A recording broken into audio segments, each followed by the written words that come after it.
নিজের মায়ের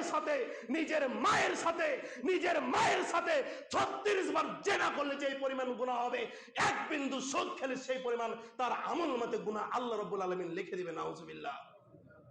আবার বলেন নাউজুবিল্লাহ। কতবার জেনা? কার মায়ের সাথে? নিজের মায়ের সাথে 36 বার জেনা করলে যে গুনাহ হবে, এক বিন্দু সুদ যদি আপনার ফ্যামিলিতে চলে, আপনার পরিবার চলে, আপনার স্ত্রী যদি আপনার ওই সুদের টাকা দিয়ে নতুন নতুন জামা পরে, আপনার ওই সুদের টাকা দিয়ে যদি আপনার ছেলে পড়াশোনা করে, আপনার মেয়ে পড়াশোনা করে, আপনার ছেলেকে হিসাব দেওয়া লাগবে না, আপনার মেয়েকে হিসাব দেওয়া লাগবে না, আপনার স্ত্রীকে হিসাব দেওয়া লাগবে না, আপনার মতন গাধা পুরুষটা, আপনার মতন বরবাদ পুরুষটাকে হিসাব দিতে হবে কিয়ামতের ময়দানে।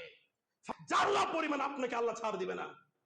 এই জন্য বলি, মালাকুল মাউত এখনো আসে নাই, মালাকুল মাউত এখনো আপনার আমার কাছে উপস্থিত হয়নি।